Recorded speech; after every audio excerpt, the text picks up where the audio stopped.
మనం ఎట్లా చూడాలంటే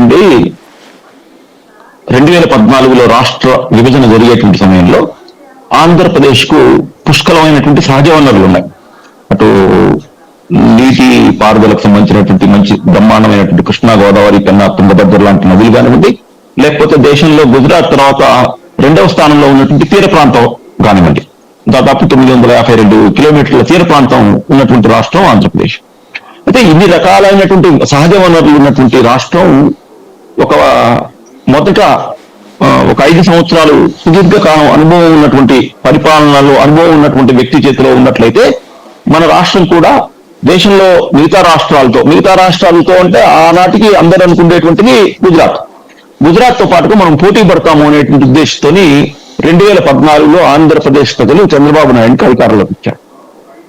సరే, కారణాలు ఏమైనా కూడా ఆ 5 సంవత్సరాలు సహజంగా ఒక ప్రభుత్వం అభివృద్ధి, సంక్షేమం ఈ నాణ్యానికి రెండు వైపులా సమానంగా చూడాల్సినటువంటి చంద్రబాబు నాయుడు, ఎంతో విజన్ ఉన్నటువంటి చంద్రబాబు నాయుడు కూడా దురదృష్టవశాత్తు అతను కూడా అభివృద్ధి అనేటువంటిది పట్టించుకోకుండా కేవలం రాజధాని నిర్మాణము, నవనగరాలు, తర్వాత మళ్ళీ సింగపూరు, మలేషియా, తర్వాత ఒలింపిక్స్ ఇక్కడ పెడతాం అనేటువంటి ఒక భ్రమలో ఆ 5 సంవత్సరాల కాలాన్ని కూడా అతను అభివృద్ధి అనేటువంటిది పెద్దగా పట్టించుకోలేకపోయాడు.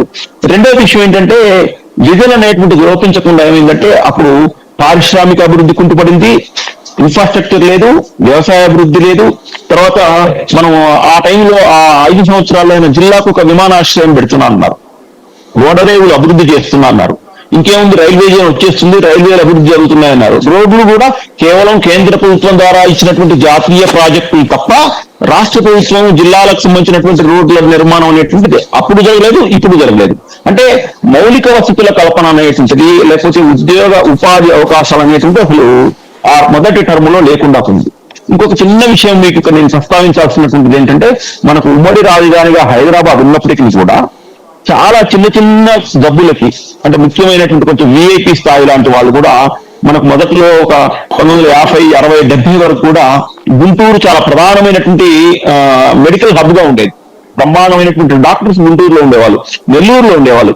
కానీ వాళ్ళ శ్రీకాకుళం నుంచి మొదలుపెట్టుకుంటే ఇటు కర్నూలు, చిత్తూరు, ఎక్కడి నుంచి కూడా common middle class and upper middle class అందరూ కూడా హైదరాబాద్ వస్తున్నారు. అంటే ఒక మంచి హాస్పిటల్ కూడా నిర్మాణం చేసుకోవాల్సినటువంటి విజన్ దురదృష్టవశాత్తు పాలకులకు లేకుండా పోయింది.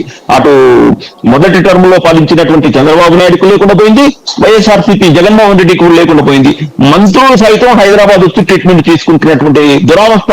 కేవలం వాళ్ళు ఏంటంటే సంక్షేమ పథకాల మీద ఆధారపడ్డారు. ఇది కూడా ఎట్లుందంటే ఆర్థిక క్రమశిక్షణ లేనటువంటి సంక్షేమం. అంటే ఎట్లా అంటే నేను ఏం చెప్తున్నా అంటే, ఏ ముఖ్యమంత్రి మనం పర్సనల్ అంటే ప్రైవేట్ మాటల్లో మాట్లాడినా కూడా కేంద్ర ప్రభుత్వం FRBM నిధులు మనకు వాటి మీద ఉన్నటువంటి ఆంక్షలు సడలించాలి, ఇంకా మాకు అప్పు ఎక్కువ కావాలంటున్నారు. కానీ వాళ్ళు ఏదైతే కాన్సన్ట్రేషన్ చేసి ఒక విజన్ గా ఎక్కడైతే డెవలప్ చేయాలో, ఎక్కడైతే నిధులు వచ్చేటువంటి అవకాశం ఉంటుందో, పుష్కలంగా అభివృద్ధి జరగాల్సినటువంటి ఏరియాలను పట్టించుకోకుండా కేవలం ఒక మీటర్ నొక్కితే నాకు ఓట్లు పడతాయని